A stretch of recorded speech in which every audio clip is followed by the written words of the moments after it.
Good morning, Knicks Nation. Today is Wednesday, the 24th of February, 2021. I hope you're all healthy today. I hope you're all COVID free. I hope you are recovering if you're not.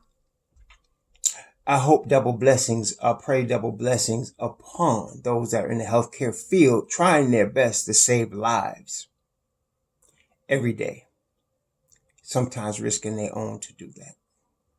Double blessings also upon those that pick up garbage, working with diseased materials for low wages to keep our places clean. And those that make deliveries, working for low wages to deliver goods and services that we sometimes take for granted. Double blessings on those that work in the field of trying to save little boys, little girls, and teenagers from sex trade operations, which is a multi-billion-dollar industry, and curses upon those that support such an industry. Double blessings also on those that help the homeless, that are working where there's over 500,000 men, women, and children in the United States alone that are living on streets and in tents, including many here in Washington, D.C., and many veterans. Double blessings on them and blessings on those people as well. Now, there was a basketball game yesterday. The New York Knicks played the Golden State Warriors, and Knicks lost the game. And listen, first off, I understand the Knicks Nation. Knicks Nation is one thing about Knicks Nation, it's very intense when it comes to their Knicks. Knicks Nation is intense. In fact, I don't think there's any other group of fans in the world of basketball that are as intense about their team as Knicks Nation is. It's a beautiful thing. Though sometimes it can be frustrating because some of the things, y'all want to talk about doing are not good. Let's put it that way. And along with that goes, of course, because of Knicks Nation passion for their team, our team. You want to play GM, you want to play coach, right? And it goes with the territory in New York. Coach is gonna get criticized. Moves are gonna get double, questioned. There's always Monday morning quarterback, and there's always people with their big hands on their couch that think they could do a better job than the coach or the GM. Okay, that's part of the course. But with regard to Tom Thibodeau, I've said it many times and say it again. This is a guy. He wasn't the first on my list, but they chose him. Okay. He was actually second on my list. But now that he was chosen, I'm not looking back. I'm not saying we should have got Kenny Atkinson or we could have got Mike Woodson or we could have got Mark Jackson as the head coach. I'm not going back there. Because, for me, it's just a waste of life energy, to revisit stuff that's done already. And also for me, to question a guy over things that I know he was about before he came on board is kind of ridiculous. So you knew Tom Thibodeau was a taskmaster. You knew that he liked to play veterans. You knew that. Okay. So when you don't see him start, IQ, Emmanuel quickly, or you see him put RJ on the bench in the fourth quarter, what are you tripping about? This is him. This is who he is. It's like going with a girl that you knew has certain habits. And then when you're with her and she does those habits, you start fighting with her about it when you knew beforehand she had those habits. I mean, it's kind of mentally sick. But anyway, so I'm not going to question any moves Tom Thibodeau makes. It is what it is. I don't agree with them all, obviously. And obviously a lot of Knicks Nation doesn't agree with them all, but they are what they are. But last night's game, the difference in last night's game was Stephen Curry. I mean, if you look at the stats, if you look at the game, the Knicks played a good game. I mean, they really did. They held, Golden State Warriors to 34% shooting from three. The Knicks are number one in the NBA on three-point defense, and they held the Golden State Warriors at 34% from three, while the Knicks shot 38% from three, which you think, okay, good. Like, if you look at these stats, right? Warriors shot 45% from the field, the Knicks shot 39%. The Warriors had 30 assists. The Knicks had 22 assists. The Warriors had 9 steals. The Knicks had 4. The Warriors had 8 blocks. The Knicks had 5. The Knicks had 15 turnovers. The Warriors only had 10. The Knicks had 12 fast break points to the Warriors 7. The Knicks had 50 points in the paint to the Warriors 44. The Knicks had 23 fouls to the Warriors 18. And by the way, that was a horribly officiated game last night. I was wondering what those guys were seeing. That was a really bad game as far as officiating. Give me back that Caucasian girl that I said send to the G League, because these guys were worse last night. They were bad. They were really bad. Anyway, so if you look at the stats, the Knicks didn't play a terrible game, but you can see it was going to be a close game, but they lost because of Stephen Curry. Stephen Curry, of course, is a 2-time MVP. The thing I marvel about him is that he's going to be 33. Like, if you look on paper, he's going to be 33 next month, right? But from like 8 years ago to now, he's gotten better. It's not like he didn't even talk about losing a step or half a step. He ain't lose no steps. He is better than he was 8 years ago when he came to the Garden and scored 54. It's amazing. And so, and let me tell you, we were talking about, in the summer, I was talking about possible trade with the Warriors, in order to get off of Julius's contract. Remember that? Feel silly now, don't I? But, and I was talking about Andrew Wiggins, taking on his deal. And the reason I said that, now, even though I was totally wrong about Julius, I readily admit that. But I told y'all that as a third option, Andrew Wiggins would be tough. And last night, he showed that. See, between him and Oubre, they're like second and third options to Curry, right? And they, in that position, they are rough. A lot of the crunch time points came with Oubre cutting to the basket behind RJ and Curry finding him, or Draymond Green finding him. Smart basketball. And then, of course, a couple of important baskets came with one-on-one, Wiggins against whoever was guarding him, and either it was Bullock or Burke, and it was lights out. Wiggins was killing people. So, yeah, basically they were the better team last night. I'm not going to say, the Knicks played the perfect game, but last night they were the better team. Last night, Curry is constant motion. There was a guy before many of your time, but some of the old timers like me will remember him. He used to run like that and get a lot of baskets and score a lot of points. Of course, he couldn't shoot like Curry, but as far as the movement, they once tracked him and said he ran like 10 miles a game or something like that. His name was John Havlicek. He used to play for the Boston Celtics. They call him Hondo, Hall of Famer. And that guy would just keep running and running and running. He would just outrun everybody, just constant motion. That's Curry. Now, Peyton did as good a job on him as he could. It's Peyton. Peyton's not no all-star. You're talking about a Hall of Fame top-level all-star with Stephen Curry. And I think Rose did a better job on Curry. Rose seemed to understand that you can't take your eyes off him, because a couple times, the ball was in somebody else's hands, and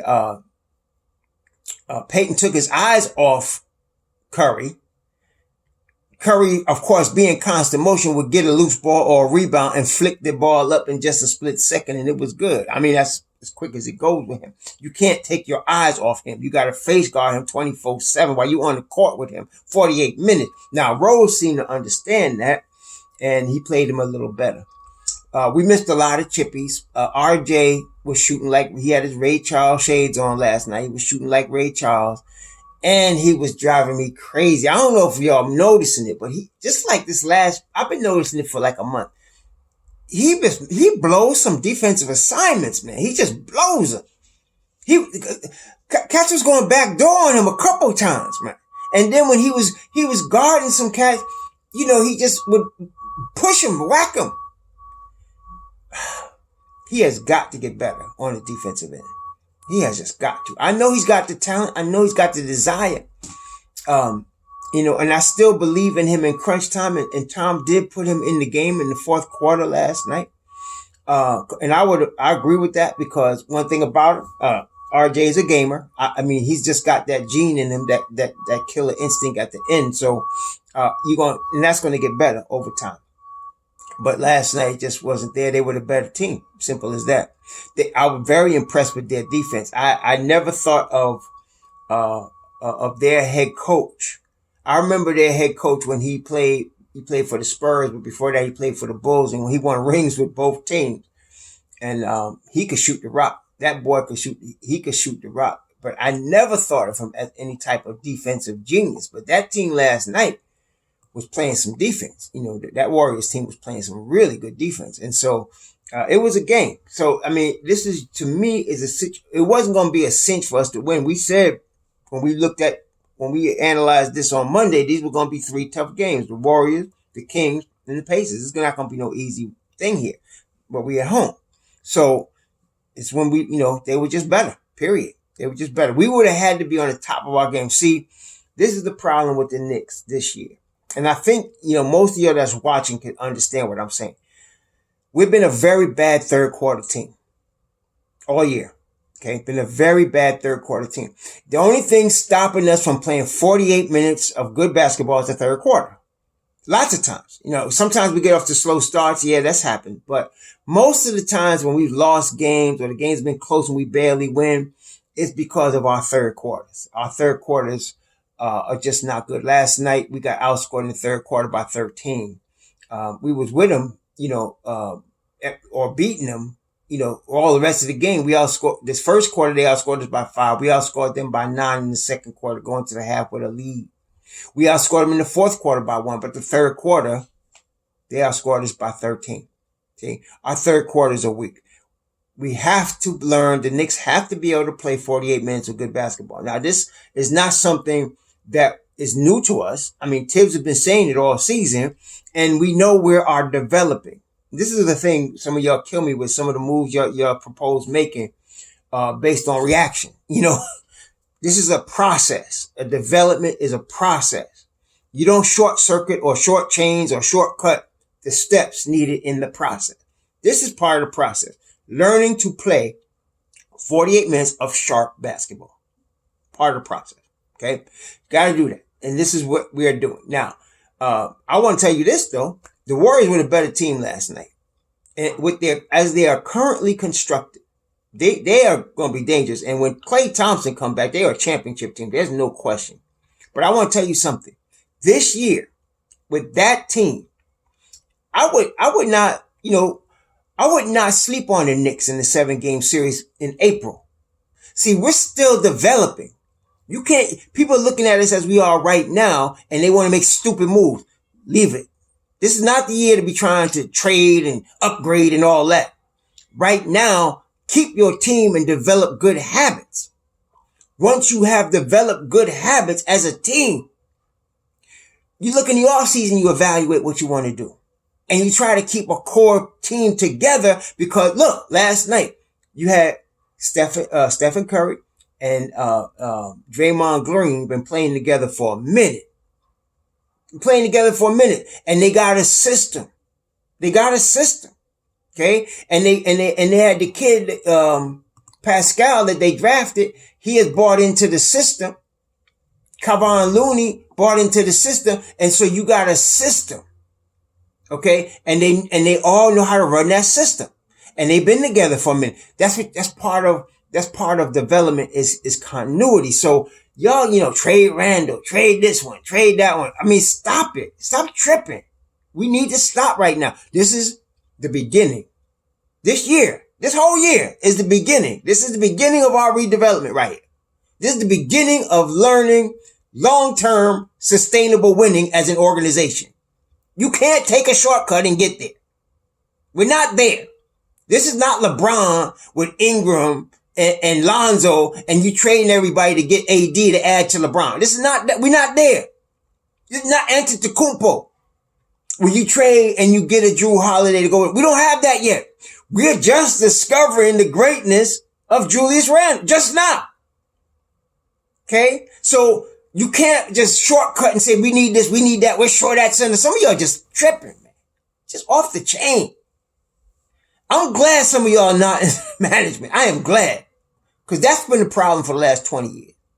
Management listening to people like y'all. Anyway, so I'm glad we on this thing. This is part of the learning process. It's frustrating to watch. I understand. I was yelling at the TV last night too. I turned it off with like a minute left, because I knew it was over. But at the same time, when I come to myself and think about it, I understand this is rebuilding. This is part of the learning process. I watch RJ get torched, and I know he's got to learn defense. But I remind myself the boy is 20 years old in his second year, and the game has not slowed down for him yet. When I say game slowed down, look at Zach LaVine. Go back and look at his rookie year when Minnesota drafted him. All kind of hops, no defense, bad shots, bad passes. And look at him now. 5 years later. He's an all-star. He's daggone near unstoppable. The game has slowed down for him. Okay? And he's adjusted to it. And now he's mastering it. The same thing is going to happen to RJ Barrett. The game will slow down for him. And when it does, he's going to dominate. Okay? Happens to it. That's the way most can. Now, you always have your exceptions. There's guys that come into the league and they just take over like a Luka or like a LeBron. They're just geniuses at the basketball. They're just virtuosos on the basketball court. But that's not everybody. You can't expect that of everybody. That wouldn't even be right. Those are guys you get, like Cade Cunningham. Anyway, those are the type of guys that come in and can just do it, right? Right off the bat. But RJ is like a typical NBA pro, like a Jimmy Butler. He needs time to develop. Jimmy Butler played 8.5 minutes a game his rookie year. His next year was like 20 minutes a game. It wasn't until Jimmy Butler, like third year, that he really started showing that he's going to be what he is now. It wasn't his first 2 years. His RJ in his second year. Jimmy Butler, was older too when he came in the league. RJ's going to be better than Jimmy Butler. But it's going to take time. You got to go through these growing pains. And I'm glad Tibbs is being patient with him through this. He's not sitting him. And you saw him a couple fourth quarters and people start tripping. But it's just, he's developing RJ right. Okay. Quickly also. I liked what we saw from Obi last night. He hit a big three. He running the floor well. He played some really good defense while he was in the game. See, these are the things you look for. You look for some improvements in your young players. Because now Julius is 26. So now, he's in his prime now. And he's going to be in his prime for like 3 more seasons. He has not missed a game. He plays 35, 40 minutes a game. This cat is really coming in. See, there's a lot of players. This is one thing a lot of people don't understand. If you play in the NBA, you could play basketball. You're an athlete. You could play. If you make the NBA, you could play. All right. But the question is, will you develop on top of your abilities that got you in the league? Like I talked about Stephen Curry. Stephen Curry came into the NBA being able to shoot from half court with no problem. He came into the NBA like that.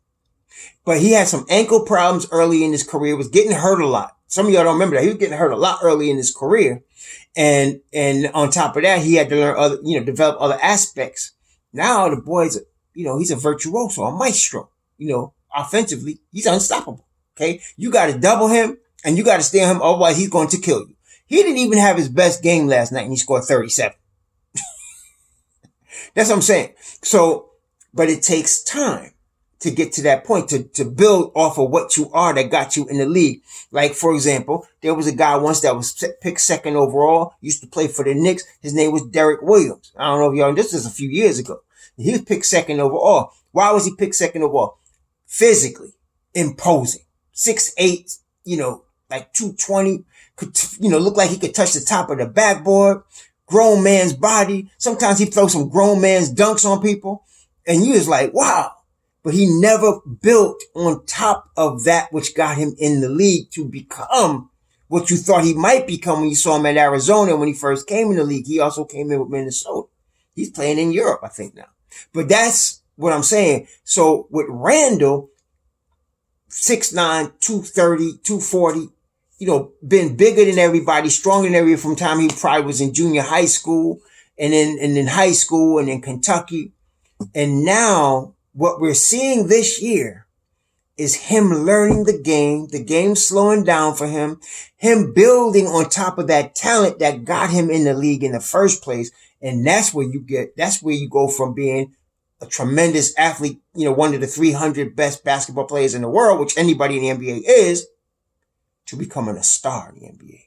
Congratulations. And listen, shout out to Knicks Nation, all of y'all that did the multiple votes to push for Randall. I know the coaches picked him to put him in there, but listen, we did our best, right, to make sure our boy was in there. Y'all kept hitting that button for him.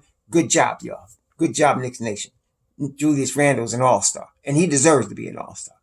And I believe with this coaching we got, especially with Tibbs and Kenny Payne and Woodson, he's going to continue to dominate like this. Last night he scored 25, had 10 rebounds and 7 assists, and that's a typical game. That's a typical game. And he played good defense. That's a typical game for Julius these days. That's a typical game. And that's with distractions. They messed up last night. They put his mother on the screen, and you could see he was listening to Kenny Payne. All of a sudden he heard his mother's voice and he just froze and he looked up and it caught him off guard. You messing with the guy's head. He's trying to win a basketball game, man. I know they meant well, but that threw him off, man. As soon as he heard his mother's voice, it was like he stopped everything and he just froze. You heard her voice. That's beautiful though. But, even with that, he still put up the stat line. See, so, and at the end of the game, he was standing in the corner. Somebody said, well, why is he standing in the corner? He's trying to let his teammates do something. I like what Julius has become. We talking about trading him? Trade Julius? What's wrong with y'all? You don't trade no all-star. That's what you want to trade for, an all-star. So we got one now. So we got to build around him.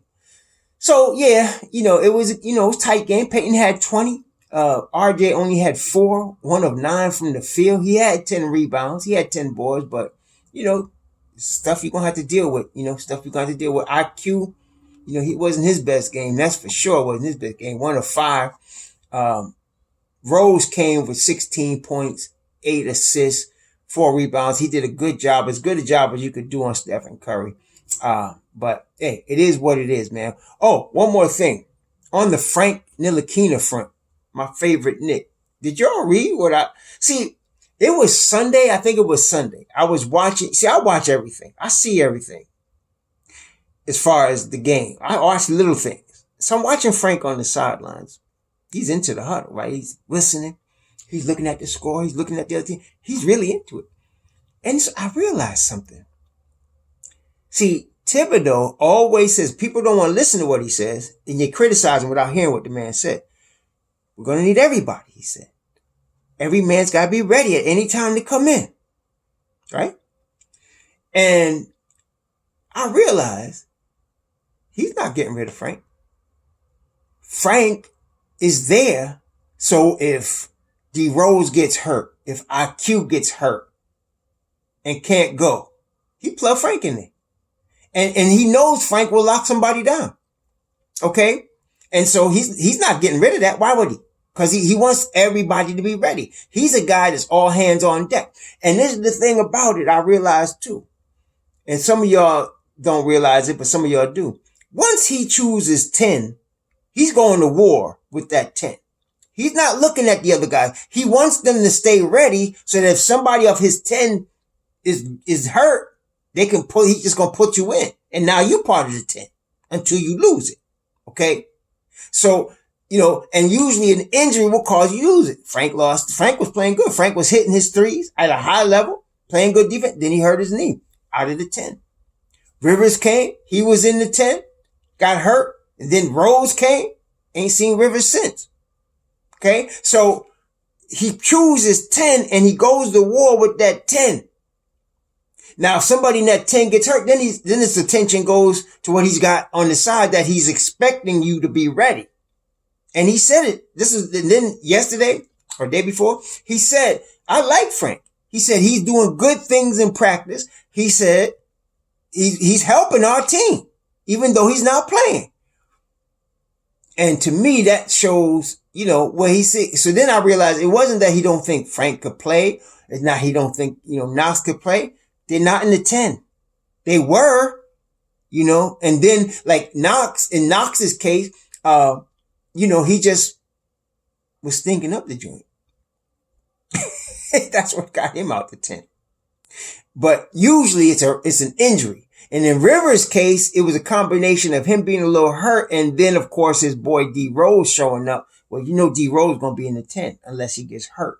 That's one of it is what it is. That's one of his homies, man. So, okay, so that's I'm feeling good about Frank. I always say, like, I still say it. Listen to me now. If Frank makes it and he's still in a Knick uniform after this trade deadline, I'm going to call him Frankie Cat because he got 9 lives. He got 9 lives. I know the boy is, he's the seed of survivors. They come out, his mother and his father come out of Rwanda during that genocide. They survived. His brothers, they survived. Okay. They survived. They came in there and they survived that, got out in one piece and got to Belgium and started with nothing. And his mother became an RN. His brother became a physical therapist. His other brother, I think, is an engineer. They come out of East Africa surviving, and that's the seed that he come from. So if he's still with the Knicks after the trade deadline, he's Frankie Cat because he got 9 lives, man. Don't. We're gonna see what happens. Now, I wouldn't mind seeing him on the Warriors.